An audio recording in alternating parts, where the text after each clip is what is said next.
ಮೂರು ಗದ್ದೆದ ಮಣ್ಣು ತುರ್ಕದ ಬೆಟ್ಟದ ಗಡೆ ಬತ್ತಿನ ಚಿತ್ತವು ಜೋಗಮಾನ ಮಿತಿ ಕಲಪನ ಚಿತ್ತಗಳಿಗೆ ಏರುಲ್ಲ ಎಡಬಲ ಸಂಚಾರ ಪದಾರ್ಥ ಪರಪರ ಪುಳ್ಳೆತ್ಕೆಂದಿನ ಬೇದರೆ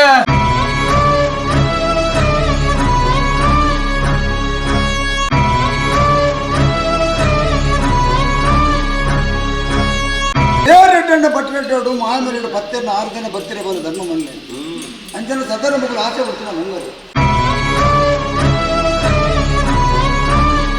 20 ದಿನ ಆದಮೇಲೆ ಬೆಳಿಗ್ಗೆ ಒಂದು 9 ಗಂಟೆ ಅಷ್ಟೊತ್ತಿಗೆ ಯಾರೋ ತಂದು ಹಾಕಿಟ್ಟು ಹೋಗಿರೋ ಥರ ಇತ್ತು. ಸುಮಾರು 7,000ಕ್ಕೂ ಹೆಚ್ಚು ಭಕ್ತರು ಈ ಸಾನ್ನಿಧ್ಯದಲ್ಲಿ ಬಂದು ಮದ್ಯವನ್ನು ಸಂಪೂರ್ಣವಾಗಿ ಬಿಟ್ಟು ಮನೆಯಲ್ಲಿ ನೆಮ್ಮದಿಯಿಂದ ಬದುಕಿದಂಥ ಇತಿಹಾಸ ಕೂಡ ಇದೆ.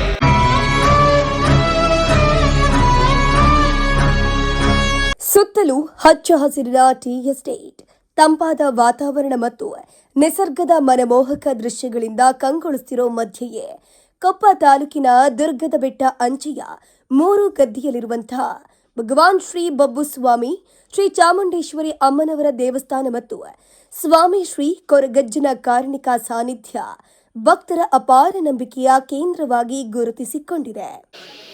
ಭಗವಾನ್ ಶ್ರೀ ಬಬ್ಬುಸ್ವಾಮಿ, ಶ್ರೀ ಚಾಮುಂಡೇಶ್ವರಿ ಅಮ್ಮನವರ ದೇವಸ್ಥಾನ, ಸ್ವಾಮಿ ಶ್ರೀ ಕೊರಗಜ್ಜನ ಕಾರಣಿಕ ಸಾನ್ನಿಧ್ಯ ಮೂರುಗದ್ದೆ. ಈ ಒಂದು ದೇವಸ್ಥಾನದಲ್ಲಿ ನಮ್ಮ ಹಿರಿಯರು ಆರಾಧನೆ ಮಾಡಿಕೊಳ್ಳುವಂಥ ಬಬ್ಬುಸ್ವಾಮಿ, ಚಾಮುಂಡೇಶ್ವರಿ ಅಮ್ಮನವರು, ಕಂಬಿಗಾರ, ಧೂಮಾವತಿ ಬಂಟ, ಹಾಗೆ ತಂಗಾಡಿ ತನಿಮನಿಗ, ಸ್ಥಳದ ಗುಳಿಗ, ಕತ್ತಲಕಾನ ಗುಳಿಗ, ರಾಹು, ಕೊರಗಜ್ಜನನ್ನು ಆರಾಧನೆ ಮಾಡಿಕೊಂಡು ಬರುತ್ತಿದ್ದು, ಇತ್ತೀಚೆಗೆ ಈ ದೇವಾಲಯದಲ್ಲಿ ನಡೆದ ಘಟನೆಯೊಂದು ಭಕ್ತರ ನಂಬಿಕೆಯನ್ನ ಮತ್ತಷ್ಟು ಗಟ್ಟಿಗೊಳಿಸಿದೆ. 20 ದಿನ ಆದಮೇಲೆ ಬೆಳಿಗ್ಗೆ ಒಂದು 9 ಗಂಟೆ ಅಷ್ಟೊತ್ತಿಗೆ ಯಾರೋ ತಂದು ಹಾಕಿಟ್ಟು ಹೋಗಿರೋ ಥರ ಇತ್ತು. ಸುಮಾರು 1 ವರ್ಷದ ಹಿಂದೆ ಕಳೆದು ಹೋಗಿದ್ದ ಚಿನ್ನದ ಸರ ಮರಳಿ ಸಿಗಲಿ ಎಂಬ ಆಶಯದಿಂದ ಕುಟುಂಬವೊಂದು 3 ವಾರಗಳ ಕಾಲ ದೇವಾಲಯಕ್ಕೆ ಭೇಟಿ ನೀಡಿ ಶ್ರೀ ಕೊರಗಜ್ಜನ ಸನ್ನಿಧಿಯಲ್ಲಿ ಪ್ರಾರ್ಥನೆಯನ್ನ ಸಲ್ಲಿಸಿತ್ತು. ಆಶ್ಚರ್ಯಕರವಾಗಿ ದೇವರಿಗೆ ಹರಕೆ ಕೊಟ್ಟಿದ್ದ ಕೇವಲ 21 ದಿನಗಳಲ್ಲೇ ಕಳೆದು ಹೋಗಿದ್ದ ಚಿನ್ನದ ಸರ ಮರಳಿ ದೊರೆತಿದ್ದು, ಇದರಿಂದ ದೇವರ ಮೇಲೆ ಇಟ್ಟಿದ್ದ ನಂಬಿಕೆ ಮತ್ತೆ ಗಟ್ಟಿಯಾಗಿಸಿದೆ ಅಂತ ಭಕ್ತರು ಹೇಳಿಕೊಂಡಿದ್ದಾರೆ. ಅದೇ ಮಗುದು ಚಿನ್ನ ಕಳೆದೋಗಿ 1.5 ವರ್ಷ ಆಗಿತ್ತು. 1 ವರ್ಷ 8 ತಿಂಗಳಾಗಿತ್ತು. ಇದೇ ಆಗಸ್ಟ್ ಟೈಮಲ್ಲಿ ಕಳೆದೋಗಿರೋದು. ಮಗುದು ಫಂಕ್ಷನ್ ಇದೆ ಅಂತೇಳಿ ಅದನ್ನು ಹೊರಗೆ ತೆಗೆದಿದ್ದೆ. ಬೇರೆ ಎಲ್ಲ ಕಡೆ ಕೇಳಿದಾಗ ಅದೇ 3ನೇ ವ್ಯಕ್ತಿಯವರು ಕೈವಾಡ ಇದೆ, ಸಿಗುತ್ತೆ ಅಂತಲೇ ಹೇಳಿದರು. ಮತ್ತು ಈಗ ನನಗೇನೆ ಬೇರೆ ಕಡೆಯಿಂದ ಯಾರೋ ಹೇಳಿದರು, ಹೀಗೆ ಇಲ್ಲಿ ಕೊರಗಜ್ಜಂದು ಸಾನ್ನಿಧ್ಯಕ್ಕೆ ಹೋಗಿ ನನಗೂ ಗೋಲ್ಡ್ ಸಿಕ್ಕಿದೆ, ಒಂದು 18 ದಿನ ಆದಮೇಲೆ ಗೋಲ್ಡ್ ಸಿಕ್ಕಿದೆ ಅಂತ ಹೇಳಿದ್ರು. ಅದೇ ಒಂದು ಇದಕ್ಕಂತ ನಾನು ಬಂದಿದ್ದೆ ಇಲ್ಲಿಗೆ. ಒಂದು 20 ದಿನದ ಹಿಂದೆ ಬಂದು ಇಲ್ಲಿ ಅಜ್ಜನ ಹತ್ರ ಬೇಡ್ಕೊಂಡು ಹೋಗಿದ್ದೆ, ಹೀಗೆ ನನ್ನ ಒಡವೆ ಅಂದರೆ ಕಷ್ಟದಲ್ಲಿ ಇದು ಮಾಡಿದ್ದು ಹೇಗಾದರೂ ಹಿಂತಿರುಗಿಸ್ಬೇಕು ಅಂತ. ಅದಕ್ಕೆ ಅಜ್ಜ ಹೇಳಿದರು, ನಿನ್ನ ಕೈಯಲ್ಲಿ ಏನೋ ಇದಾಗುತ್ತೆ ನನಗೆ ಚಕ್ಲಿ ಅಥವಾ ಏನಾದ್ರು ಒಪ್ಪಿಸಿ ಅದು ನಾನು ಹುಡುಕೊಡಿಸ್ತೀನಿ ಅಂತ ಹೇಳಿದರು. ಹಾಗೆ ಒಂದು 20 ದಿನ ಆದಮೇಲೆ ಬೆಳಿಗ್ಗೆ ಒಂದು 9 ಗಂಟೆ ಅಷ್ಟೊತ್ತಿಗೆ ಯಾರೋ ತಂದು ಹಾಕಿಟ್ಟು ಹೋಗಿರೋ ಥರ ಇತ್ತು. ಸ್ಥಳೀಯರ ಪ್ರಕಾರ ಸಂಕಷ್ಟದಲ್ಲಿರುವವರು ಕಳೆದು ಹೋದ ವಸ್ತುಗಳ ಪತ್ತೆ, ಕುಟುಂಬದ ಸಮಸ್ಯೆಗಳ ನಿವಾರಣೆ ಸೇರಿದಂತೆ ವಿವಿಧ ಆಶಯಗಳೊಂದಿಗೆ ದೇವರ ಮೊರೆ ಹೋಗುತ್ತಾರೆ. ಭಕ್ತಿಯಿಂದ ಪ್ರಾರ್ಥಿಸಿದ್ರೆ ಮನದಾಳದ ಬೇಡಿಕೆಗಳು ಈಡೇರುತ್ತವೆ ಎಂಬುದು ಇಲ್ಲಿನ ಭಕ್ತರ ನಂಬಿಕೆಯಾಗಿದೆ. ಇಲ್ಲಿ ದೇವರು ಕೊಟ್ಟಂಥ ನುಡಿ, ದೈವ ಕೊಟ್ಟಂಥ ನುಡಿ, ಕಾಲ ಸಂದರ್ಭದ ಒಳಗೆ, ವಾರ್ಷಿಕ ಸೇವೆಯ ಮಧ್ಯದ ಒಳಗೆ ಕೊಟ್ಟ ನುಡಿಯನ್ನು ಫಲಿತಕ್ಕೆ ಬರ್ತಾ ಇರ್ತದೆ. ಸಾವಿರಾರು ಭಕ್ತರು ಇಲ್ಲಿ ನಂಬ್ತಾ ಇರ್ತಾರೆ. ಹಾಗೆ ಇಲ್ಲಿ ಬಬ್ಬುಸ್ವಾಮಿ ಪ್ರಧಾನ ದೇವರು. ಹಾಗೆ ಒಳಗಡೆ ಅವರ ಪರಿವಾರದಲ್ಲಿ ಜಿಮಾದಿ, ಪಂಜುರ್ಲಿ, ಗುಳಿಗ, ತನಿಮಾನಿಗ, ಮತ್ತು ಹೊರಗಡೆಯಿಂದ ಬಲಭಾಗದಲ್ಲಿ ಕಂಬಿಗಾರ, ಎಡಭಾಗದಲ್ಲಿ ರಾವು, ಕೊರಗಜ್ಜ, ಮತ್ತು ಪ್ರಧಾನವಾಗಿ ಈ ನಾವು ಘಟ್ಟ ಅಂತ ಹೇಳೋದು ಸೀಮನಾಡು. ಈ ಬೆಟ್ಟದ ಮೇಲಿನ ಪ್ರಧಾನ ಆರಾಧ ದೇವಿ ಚಾಮುಂಡೇಶ್ವರಿ. ಅವಳು ಇಲ್ಲಿ ಪ್ರಧಾನ ಸ್ಥಾನದಲ್ಲಿ ಬಬ್ಬುಸ್ವಾಮಿ ಕ್ಷೇತ್ರದಲ್ಲಿ ನೆಲೆಯಾಗಿದ್ದಾಳೆ. ಎಲ್ಲನೂ ಕೂಡ ಕಾರ್ಣಿಕ ಕಟಾಕ್ಷದಿಂದ ಇಲ್ಲಿ ನೆರೆಯುತ್ತಾ ಉಂಟು. ಸಾವಿರಾರು ಭಕ್ತರು ಈ ಜಾಗವನ್ನು ನಂಬಿದ್ದಾರೆ. ಎಷ್ಟೋ ಜನರ ಕರ್ತವ್ಯಗಳೆಲ್ಲ ಆಗಿದೆ. ಕೊಟ್ಟ ನುಡಿ ಒಳ್ಳೆ ರೀತಿಯಲ್ಲಿ ಫಲಿತಕ್ಕೆ ಬರ್ತಾ ಉಂಟು. ಇಲ್ಲಿ ಇನ್ನೊಂದು ವಿಶೇಷವೆಂದರೆ ಮದ್ಯದ ಚಟದಿಂದ ಬಳಲುತ್ತಿರುವ ಅನೇಕರು ಈ ಕ್ಷೇತ್ರಕ್ಕೆ ಬಂದು ಶ್ರೀ ಕೊರಗಜ್ಜನಿಗೆ ಹರಕೆ ಸಲ್ಲಿಸಿ ಮದ್ಯಪಾನವನ್ನ ತ್ಯಜಿಸಿರುವ ಉದಾಹರಣೆಗಳು ಸಾಕಷ್ಟಿವೆ. ಕೆಲವರು ಮದ್ಯದ ಬಾಟಲಿಯನ್ನ ದೇವರ ಸನ್ನಿಧಿಗೆ ತಂದು ಸಮರ್ಪಿಸಿ ಇನ್ಮುಂದೆ ಮದ್ಯಪಾನ ಮಾಡುವುದಿಲ್ಲ ಎಂಬ ಸಂಕಲ್ಪವನ್ನ ತಾಳುತ್ತಾರೆ. ಇಂಥ ಸಂಕಲ್ಪ ಮಾಡಿದ ಹಲವರು ಯಶಸ್ವಿಯಾಗಿ ಕುಡಿತದ ಚಟವನ್ನು ಬಿಟ್ಟಿದ್ದಾರೆ. ಹಲವಾರು ವರ್ಷಗಳಿಂದ ಈ ಸಾನ್ನಿಧ್ಯದಲ್ಲಿ ಕೆಲವು ಭಕ್ತರು ಬಂದು ತಮ್ಮ ಸಂಕಷ್ಟವನ್ನು ಪ್ರಾರ್ಥನೆ ಮಾಡಿಕೊಂಡು ಇಷ್ಟಾರ್ಥವನ್ನು ಸಿದ್ಧಿಸಿದಂಥ ಹಲವಾರು ಸತ್ಯಾಂಶಗಳು ಈ ಜಾಗದಲ್ಲಿ ನಡೆದಿದೆ. ನಮ್ಮ ಅರಿವಿಗೆ ಬಂದಂತೆ ಸ್ವಾಮಿ ಕೊರಗಜ್ಜನ ಸಾನ್ನಿಧ್ಯದಲ್ಲಿ ಹಲವಾರು ಸದ್ಭಕ್ತರು ಅಂದರೆ ಮದ್ಯ ಸೇವನೆ ಮಾಡುವವರು ಸುಮಾರು 7,000ಕ್ಕೂ ಹೆಚ್ಚು ಭಕ್ತರು ಈ ಸಾನ್ನಿಧ್ಯದಲ್ಲಿ ಬಂದು ಅಜ್ಜನ ಪ್ರಸಾದ ಅಮ್ಮನ ತೀರ್ಥಸ್ನಾನ ಮಾಡಿದ ಕೂಡಲೇ ಅವರು ಮದ್ಯವನ್ನು ಸಂಪೂರ್ಣವಾಗಿ ಬಿಟ್ಟು ಮನೆಯಲ್ಲಿ ನೆಮ್ಮದಿಯಿಂದ ಬದುಕಿದಂಥ ಇತಿಹಾಸ ಕೂಡ ಇದೆ.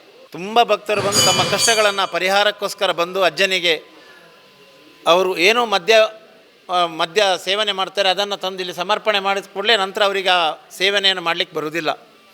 ಅದೇ ರೀತಿ ಅಜ್ಜನಿಗೆ ವಿಶೇಷವಾದ ಚಕ್ಕುಲಿ ಬೀಡವನ್ನು ಕೂಡ ಸಮರ್ಪಣೆ ಮಾಡ್ತಿದ್ದಾರೆ. ಈ ಎಲ್ಲ ಸೇವೆಗಳಾದ ನಂತರ ನಾವು ಆ ಪೂಜೆ ಆದ ನಂತರ ಪ್ರಸಾದವನ್ನು ವಿತರಣೆ ಮಾಡ್ತೇವೆ. ಮತ್ತು ಕೆಲವರಿಗೆ ಎನಿಸ್ಬೋದು ಇಲ್ಲಿ ಬಂದಂಥ ಮದ್ಯವನ್ನು ಏನು ಮಾಡ್ತಾರೆ ಅಂತ. ನಾವು ವಾರದ ಅಥವಾ ತಿಂಗಳಿಗೆ ಅಮಾವಾಸ್ಯೆ ದಿನ ಅಥವಾ ವಾರದ ಕೊನೆಯ ವಾರದಂದು ಒಂದು ಪಾತ್ರೆಗೆ ಹಾಕಿ ಒಂದು ಶುದ್ಧ ನೀರಿಗೆ ಹಾಕ್ತೀವಿ. ಆ ನೀರು ಎಷ್ಟು ಕಲುಷಿತವಾಗಿದ್ದರೂ ಎಲ್ಲ ನೀರುಗಳೊಟ್ಟಿಗೆ ಹೋಗುವಾಗ ಪರಿಶುದ್ಧ ಆಗ್ತದೋ ಅದೇ ರೀತಿ ಇಲ್ಲಿ ಯಾರು ಬರ್ತಾರೆ ಆ ಭಕ್ತರ ಕಷ್ಟಗಳು, ಅವರ ಮನ ಸಂಕಲ್ಪಗಳು, ಏನೇ ದೋಷಗಳಿದ್ದರೂ ಪರಿಪೂರ್ಣ ಅವರ ಮನಸ್ಸು ಏಕತೆಗೆ ಬರಬೇಕಂತೇಳಿ ನಾವು ಆ ಕೆಲಸವನ್ನು ಮಾಡ್ತಿದ್ದೀವಿ. ಆಧ್ಯಾತ್ಮಿಕ ಶಕ್ತಿ, ಪ್ರಕೃತಿಯ ಸೊಬಗು ಮತ್ತು ಭಕ್ತರ ಅನುಭವಗಳಿಂದ ಪ್ರಸಿದ್ಧಿ ಪಡೆದಿರುವ ಈ ದೇವಾಲಯಕ್ಕೆ ಜಿಲ್ಲೆಯ ವಿವಿಧ ಭಾಗಗಳಷ್ಟೇ ಅಲ್ಲದೆ ಹೊರ ಜಿಲ್ಲೆಗಳಿಂದಲೂ ಭಕ್ತರು ಆಗಮಿಸುತ್ತಿದ್ದಾರೆ. ದೇವರ ಮೇಲಿನ ಅಪಾರ ಭಕ್ತಿ ಮತ್ತು ನಂಬಿಕೆಯಿಂದ ಈ ಕ್ಷೇತ್ರವು ದಿನಗಳಿಂದ ದಿನಕ್ಕೆ ಹೆಚ್ಚು ಪ್ರಸಿದ್ಧಿಯನ್ನು ಪಡೆಯುತ್ತಾ ಇದೆ. ಪ್ರತಿ ತಿಂಗಳ 2ನೇ ವಾರದಂದು ದರ್ಶನ ಸೇವೆ ಇರ್ತದೆ. ಬಬ್ಬುಸ್ವಾಮಿ ಪರಿವಾರ ಶಕ್ತಿ ಕೊರಗಜ್ಜ ಆಗಿರ್ಬೋದು, ಧೂಮಾವತಿ ಆಗ್ಬೋದು ಅಥವಾ ಸ್ಥಳದ ಗುಳಿಗೆ ಆಗಿರ್ಬೋದು, ಹೀಗೆ ಯಾವುದಾದ್ರೂ ಒಂದು ಶಕ್ತಿಯನ್ನು ಬಬ್ಬುಸ್ವಾಮಿಯೊಟ್ಟಿಗೆ ಕರೆದು ಬಂದಂಥ ಭಕ್ತರ ಕಷ್ಟಗಳಿಗೆ ಪರಿಹಾರ ಮಾಡುವಂಥ ಕೆಲಸವನ್ನು ಕೂಡ ಮಾಡಿಕೊಂಡು ಬರ್ತಿದ್ದೇವೆ. ನಾವು ನಮ್ಮಲ್ಲಿ ಈ ಜಾಗ ಇಷ್ಟೊಂದು ಸಣ್ಣ ಜಾಗದ ಇದ್ದರೂ ಈ ಸಾನ್ನಿಧ್ಯದ ಕಾರಣಕ್ಕೆ ತುಂಬ ಪಾವಿತ್ರ್ಯವಾದದ್ದು. ತುಂಬ ಭಕ್ತಾದಿಗಳು ಬಂದು ತಮ್ಮ ಇಷ್ಟಾರ್ಥವನ್ನು ಸಿದ್ಧಿ ಮಾಡಬೇಕಂತ ಹೇಳಿದರೆ ಅಮ್ಮನಲ್ಲಿ ವಿಶೇಷ ಪ್ರಸಾದ, ಆ ಪೂಜೆ ಆಗುವ ಸಂದರ್ಭದಲ್ಲಿ ವಿಶೇಷ ಪ್ರಸಾದವನ್ನು ಕೊಡ್ತಾಳೆ. ಮತ್ತು ಆ ಪ್ರಸಾದವನ್ನು ಪಡೆದಂಥ ಭಕ್ತರು ಎಷ್ಟೋ ಜನ ಇವತ್ತು ರಾಜಕೀಯ ವ್ಯಕ್ತಿಗಳಾಗಿರ್ಬೋದು, ಸರ್ಕಾರಿ ನೌಕರರಾಗಿರ್ಬೋದು, DC ಕೂಡ ಬಂದು ಇಲ್ಲಿ ಪ್ರಸಾದ ಪಡ್ಕೊಂಡು ಅವರ ಉದ್ಯೋಗ, ಜಿಲ್ಲಾಧಿಕಾರಿಗಳು, ಕರ್ನಾಟಕ ರಾಜ್ಯದ ಒಂದು ಜಿಲ್ಲೆಯ ಜಿಲ್ಲಾಧಿಕಾರಿಗಳು ಸಹ ಈ ಜಾಗಕ್ಕೆ ಬಂದು ಪ್ರಸಾದವನ್ನು ತಗೊಂಡೋಗಿದ್ದಾರೆ. ಅದರಿಂದ ಈ ಸಾನ್ನಿಧ್ಯ ತುಂಬ ಕಾರಣಿಕವಾಗಿದೆ. ಎಲ್ಲ ಭಕ್ತರು ಬಂದು ತಾಯಿಯ ಕೃಪೆಗೆ ಪಾತ್ರರಾಗಬೇಕು. ನಾವೇನು ಇಲ್ಲಿ ಸೇವೆಯನ್ನು ಮಾಡ್ತಿದ್ದೀವಿ ಎಲ್ಲರೂ ಒಂದು ಸೇವೆಯ ರೂಪದಲ್ಲಿ ಮಾಡ್ತಿದ್ದೀವಿ. ಯಾರಿಗೂ ಇಲ್ಲಿ ಅವರಿಗೆ ದಿನ ಸಂಬಳವಾಗಿರಲಿ ಅಥವಾ ಯಾವುದೇ ರೀತಿಯ ಭತ್ಯೆಯನ್ನು ಕೊಡೋದಿಲ್ಲ, ಸೇವೆಯ ರೂಪದಲ್ಲಿ ಮಾಡ್ತಿದ್ದೀವಿ. ಅದರಿಂದ ಮುಂದೆ ಕೂಡ ಈ ಸಾನ್ನಿಧ್ಯದಲ್ಲಿ ಆಗಸ್ಟ್ನಲ್ಲಿ ಹೂವಿನ ಪೂಜೆ ಇದೆ, ಇದು ಅಕ್ಟೋಬರಲ್ಲಿ ನವರಾತ್ರಿ ಪೂಜೆ ಇದೆ, ನವಂಬರಲ್ಲಿ ಕಾರ್ತಿಕ ದೀಪೋತ್ಸವ ಹಾಗೂ 2027ರಲ್ಲಿ ಫೆಬ್ರವರಿ 27-28ಕ್ಕೆ ನೇಮೋತ್ಸವ ಇದೆ. ಈ ಎಲ್ಲ ಕಾರ್ಯಕ್ರಮಗಳಿಗೆ ಭಕ್ತಾದಿಗಳು ಬಂದು ದೇವರ ಕೃಪೆಗೆ ಪಾತ್ರರಾಗಬೇಕಾಗಿ ವಿನಂತಿಸಿಕೊಳ್ಳುತ್ತೇವೆ. ಇಲ್ಲಿ ಈ ಪವಿತ್ರವಾದ ಸಾನ್ನಿಧ್ಯ ಅಂದರೆ ಭಗವಾನ್ ಶ್ರೀ ಬಬ್ಬುಸ್ವಾಮಿ, ಹಾಗೆ ಚಾಮುಂಡೇಶ್ವರಮ್ಮನ ದೇವಸ್ಥಾನ, ಹಾಗೆ ಪರಿವಾರ ಶಕ್ತಿಗಳ ದೇವಗಳ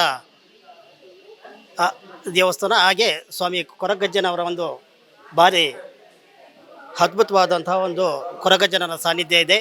ಇಲ್ಲಿ ಹಲವಾರು ಭಕ್ತರು ಬಂದು ಪ್ರತಿ ಶುಕ್ರವಾರ ಇಲ್ಲಿ ಪೂಜಾ ಕಾರ್ಯಕ್ರಮ ನಡೆಯುತ್ತಾ ಬಂದಿದೆ. ಹಾಗೆ ಪ್ರತಿ ತಿಂಗಳಿಗೆ 2ನೇ ವಾರದಲ್ಲಿ ಇಲ್ಲಿ ಬಬ್ಬುಸ್ವಾಮಿ, ಸ್ವಾಮಿ ಕೊರಗಜ್ಜ ಮತ್ತು ಇತರ ಪರಿವಾರದ ದೈವಗಳ ದರ್ಶನ ಕೂಡ ಇಲ್ಲಿ ನಡೀತಾ ಬಂದಿದೆ. ಈ ಸಾನ್ನಿಧ್ಯಕ್ಕೆ ಸುಮಾರು ಹೊರವೂರಿನ ಭಕ್ತರು ಅಂದರೆ ಚಿಕ್ಕಮಗಳೂರು ಜಿಲ್ಲೆ, ಉಡುಪಿ ಜಿಲ್ಲೆ, ಹಾಸನ ಇನ್ನಿತರ ಊರುಗಳಿಂದ ಆಗಮಿಸಿ ಇಲ್ಲಿ ಅವರ ಕಷ್ಟ ಸುಖಗಳನ್ನು ಬೇಡುತ್ತಾ ಹೋಗುತ್ತಾರೆ. ಅವರ ಬೇಡಿಕೆಗಳು ಈ ಸಾನ್ನಿಧ್ಯದಲ್ಲಿ ದೈವ ಶಕ್ತಿಗಳು ಅವರ ಕಷ್ಟ ಸುಖಗಳನ್ನು ಪರಿಹಾರವಾಗಿ ನೀಡುತ್ತಾರೆ. ಈ ರೀತಿಯ ಇನ್ನಷ್ಟು ವಿಡಿಯೋಗಳು ನಿಮಗೆ ಸಿಗಬೇಕೇ? ಹಾಗಾದ್ರೆ ಈಗಲೇ ನ್ಯೂಸ್ ಮಲ್ನಾಡ್ ಚಾನೆಲ್ನ ಸಬ್ಸ್ಕ್ರೈಬ್ ಆಗಿ, ಕೆಳಗಿರೋ ಸಬ್ಸ್ಕ್ರೈಬ್ ಬಟನ್ ಮೇಲೆ ಕ್ಲಿಕ್ ಮಾಡಿ ಉಚಿತವಾಗಿ ಸಬ್ಸ್ಕ್ರೈಬ್ ಆಗಿ. ನಿಮ್ಮ ಒಂದೊಂದು ಸಬ್ಸ್ಕ್ರೈಬ್ ಕೂಡ ನಮಗೆ ಬೆಂಬಲ, ಸ್ಫೂರ್ತಿ.